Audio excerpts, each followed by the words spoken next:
Most beginners don't quit because of skill. They quit because of the wood. This is episode 3 of wood carving for absolute beginners. If you start with the right wood, carving feels easier right off the bat. Today I'll show you why the frustration is often the material and not the skill.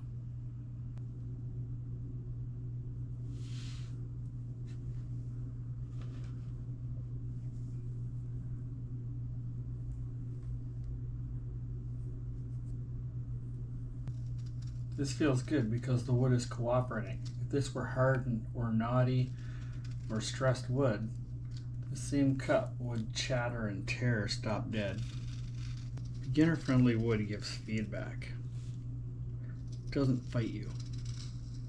The 3 most popular carving woods, at least in the North American area, for starting out when you're thinking about grain, straightness, smoothness, tightness, etc., would be number 1, as I said, basswood. Number 2, butternut. I have never carved it. I'm going solely on what I've been seeing and reading, but it does have a very tight grain and nice color, so it's close to basswood in grain consistency and tightness, except the wood is a little firmer. Basswood's a little more forgiving and softer on your knife. And number 3 would be poplar, as I said, but if you don't do a good job of inspecting the grain as a new carver, you might find it frustrating to carve a piece of poplar. So my recommendation, stick with the basswood, practice and play with the other types as opportunities present themselves. Basswood lets you focus on technique instead of fighting the material.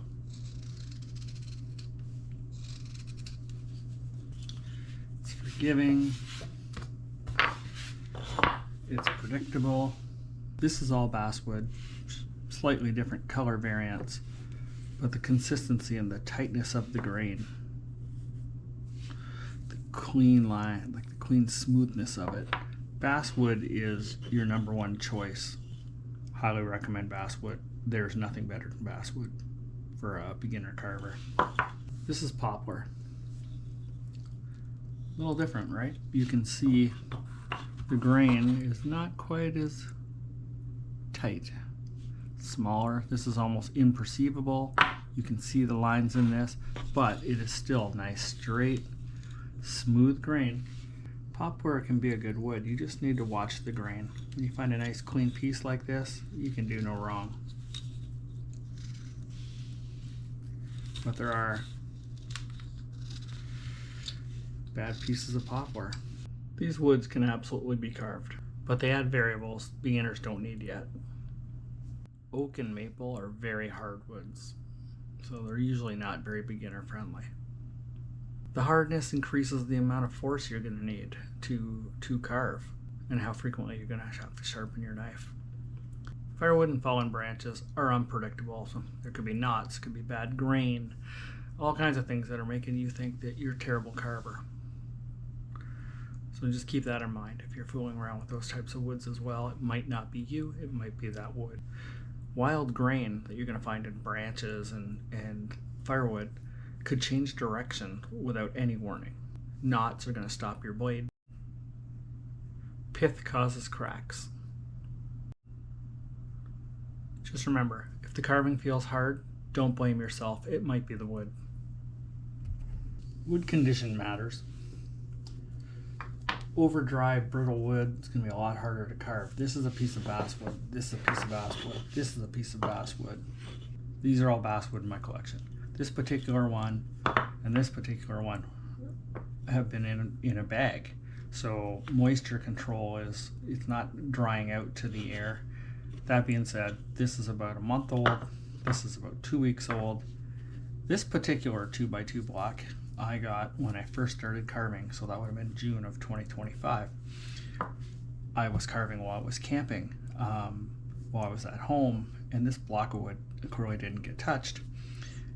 It sat in my house. It sat in the back of my truck for the cooler nights and the warmer days. And I'm gonna show you what that can do to a piece of wood, because when I first got this, it carved like this. Okay, well, we're fighting the grain there. Spin it around.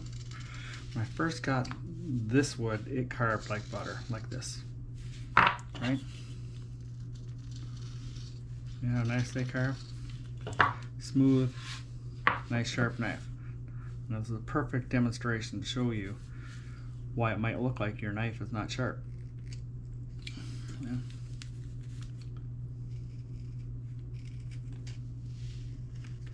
Now, I don't know if this is perceivable to the camera, but this wood is a lot harder. Look at a V-cut.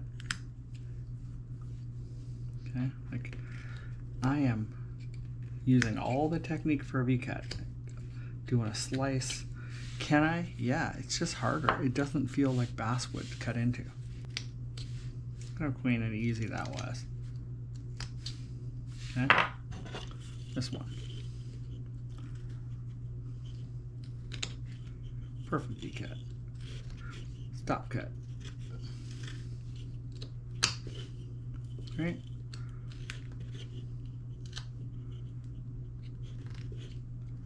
Stop cut. V-cut. See how deep I can go on this one so easily?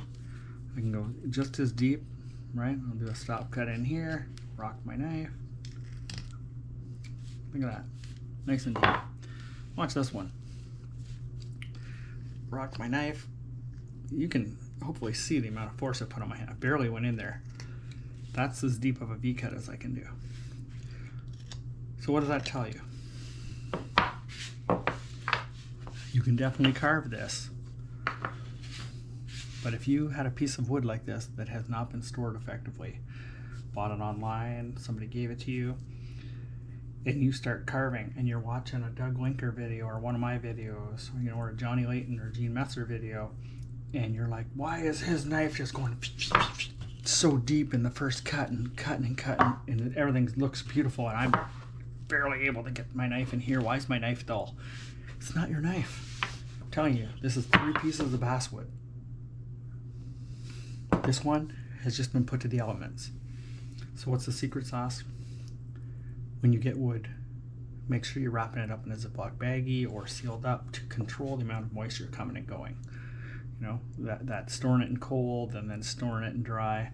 You know, an alternative, you'll see a lot of carving wood manufacturers or suppliers, they'll actually wax the end grain to help control that moisture content.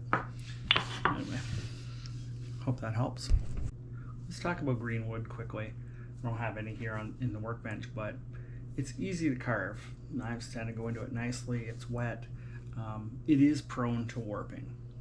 That is one thing that you're going to need to keep in mind if you're looking at carving green wood. As it dries out, it could warp or crack, so keep that in mind. I know a lot of spoon carvers carve green wood, and there's a whole system for that. Get it thin, dry it out after you've got it close to thickness and that type of thing.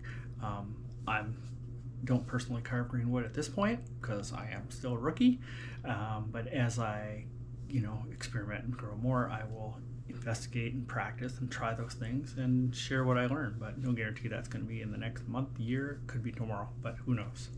I'm just having fun. When I first started carving and I came across my first petrified piece of wood, there was a lot online about people saying just soak that wood, or alcohol, mixing water and alcohol, or rubbing alcohol directly on it. And I'll tell you this, I tried it all. And does it help? Maybe superficially, but the penetration of that moisture into the wood is superficial at best. So you'd be carve a little bit and you're gonna be doing it again, soaking it forever. And soaking a block of wood risks getting mold and mildew and stuff in it as well. So I don't personally believe that there's value in that. Your mileage may vary. It's just my opinion. I don't need to be attacked in the comments. To each their own, but my experience has not been a positive one where I've turned a petrified piece of wood into a usable piece of wood.